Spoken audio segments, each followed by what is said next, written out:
If you've ever lived with a roommate going through a severe depressive episode, you might have noticed your own mood dropping over time. It feels like you're catching their sadness. Biologists call this emotional contagion. This happens because of specific structures in your brain called mirror neurons. These are specialized nerve cells located in the premotor cortex and inferior parietal lobule. What makes these cells unique is their trigger. They fire when you perform an action, but they also light up in the exact same pattern when you merely watch someone else perform that action. They build a biological bridge between two minds. To understand how this works, we have to separate sensation from perception. Sensation is the raw physical data your eyes and ears take in. Perception is how your psychological state interprets that data and turns it into a conscious experience. Humans survived as a species by syncing with each other. Our brains are hardwired to absorb and interpret the feelings of the people around us. We are built as open systems, and because our minds have these open ports, bad actors can deliberately exploit them. Curious, that biological bridge of empathy carries traffic in both directions. Because we are wired to connect, our bodies constantly leak our private internal feelings to the outside world. In the 1960s, a psychologist named Paul Ekman began cataloging exactly how these leaks happen. He discovered what he called microexpressions, involuntary facial movements that flash across a person's face in less than half a second. These brief flashes occur because of a biological conflict. When you experience a stimulus, the amygdala, the emotion center of your brain, fires an immediate involuntary response to your facial muscles. Milliseconds later, your prefrontal cortex, the executive center, tries to suppress it. That tiny delay creates the microexpression. Look at this advertisement for menthol cigarettes. Trained observers use a skill called sensory acuity to spot these leaks. Practitioners of neuro-linguistic programming, a behavioral method focused on communication patterns, calibrate their eyes to catch minute physiological shifts. They watch for a sudden drop in skin tone, a change in breathing depth, or the slight dilation of a pupil. You cannot hide your internal state. As long as someone knows the biological tells, your body broadcasts exactly how you feel. Naturally, the commercial sector actively weaponizes this passive knowledge.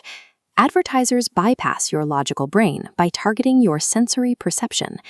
They use specific color palettes and psychological laws of grouping, where the brain automatically links objects placed near each other, to force your subconscious to associate a product with a specific feeling.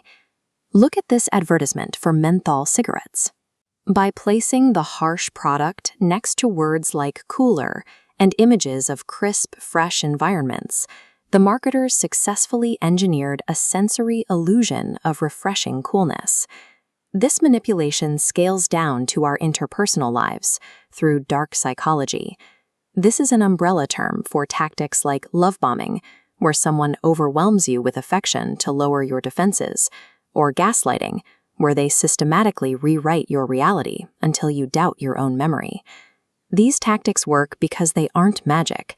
They specifically target your biological defaults. By weaponizing your innate empathy and trust, a manipulator creates a deep psychological dependency.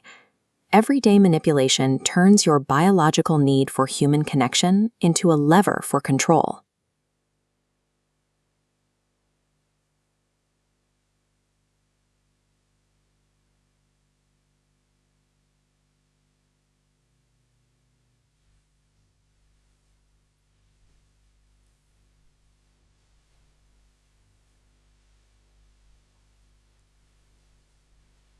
Following the September 11 attacks, the CIA contracted psychologists James Mitchell and John Bruce Jessen to develop what became known as the Enhanced Interrogation Program. Public records indicate the objective of this program was not standard intelligence gathering. The goal was to systematically induce learned helplessness, a psychological state where a person feels completely powerless to change their situation, breaking their will to resist. The two psychologists designed 13 authorized techniques. Methods like 180-hour sleep deprivation, cramped confinement, and waterboarding were engineered to overwhelm a detainee's sensory input. The result is an overpowering, inescapable state of psychological distress. The government paid Mitchell and Jessen $81 million to develop these methods. Yet, in 2014, the Senate Intelligence Committee released a comprehensive report concluding that these techniques were entirely ineffective at gaining accurate cooperation from detainees. Pushing the human sensory and psychological systems to their absolute limits does not force a person to reveal hidden truths. It simply destroys the mind's ability to function. The mechanisms of human influence remain identical, only the intent of the person using them changes. A mother bonding with her infant, an advertiser selling soap, a toxic partner isolating a spouse, and an interrogator extracting compliance are all operating on the exact same biological spectrum. They pull the same physical levers. We cannot change our biological hardware.